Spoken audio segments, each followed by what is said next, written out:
School service commission SLST সংক্রান্ত আজকে কিছু মামলার শুনানি ছিল কলকাতা হাইকোর্টে।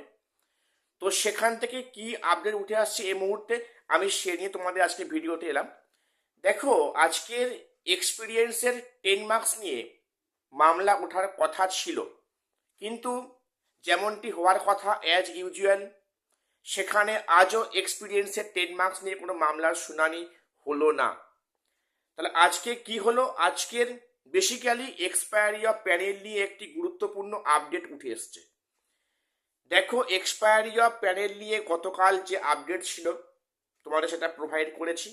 আজকে যেটা হয়েছে সেটা কি না, সেখানে পিটিশনারের পক্ষে বক্তব্য যে এক্সপায়ারি অফ প্যানেল তো সুপ্রিম কোর্টে বা হাইকোর্টে টেন্টেড বলে গণ্য হয়েছে, তাহলে এক্সপায়ারি অফ প্যানেল যেহেতু ইললিগ্যাল, তাহলে তারা কিভাবে পরীক্ষায় বসতে পারে? এবং এই যে তারা কিন্তু একাদশ দ্বাদশে পরীক্ষা বসেছে, অনেকে এম প্যানেল হয়েছে, ইভেন ক্লাস 9-10-এ অনেকে কল ফর ভেরিফাইড ডাক পেয়েছে, তারা এক্সপায়ারি অফ প্যানেল, এই সংখ্যাটা কয়েক হাজার রয়েছে। তাহলে সেই সমস্ত ক্যান্ডিডেটরা কি করে এই পরীক্ষার সঙ্গে অংশগ্রহণ করতে পারে? অর্থাৎ 9-10-এ সেখানে যে এক্সপায়ারি অফ প্যানেল যারা ঢুকে আছেন তাদেরকে বাদ দেওয়ার ব্যবস্থা করুক কমিশন।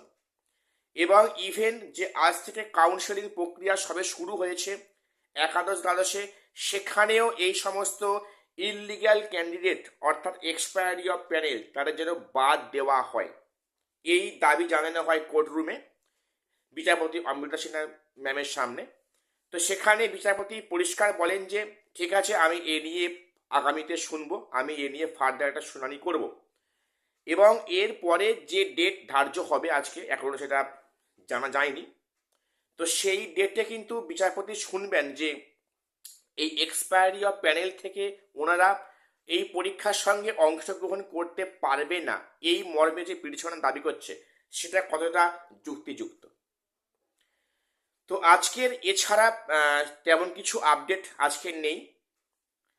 তো আজকে এটুকুই আমার আপডেট দেওয়ার ছিল। তবে হ্যাঁ, এটা পরিষ্কার এক্সপায়ারি অফ প্যানেল যেহেতু টেন্টেড বলে গণ্য হচ্ছে বা হতে যাচ্ছে, কাজেই এরা কিন্তু এই পরীক্ষা প্রক্রিয়া অংশগ্রহণ করার কিন্তু পারমিশন পাওয়া যাবে না, ঠিক আছে? এবং সেক্ষেত্রে কিন্তু প্যানেলে বিরাট পরিবর্তন আসবে। এই 9-10-এ যে লিস্ট প্রকাশিত হয়েছে কল ফর ভেরিফাই, সেখানে রেকটিফাই প্যানেল অবশ্যই প্রকাশিত বা লিস্ট প্রকাশিত হবে।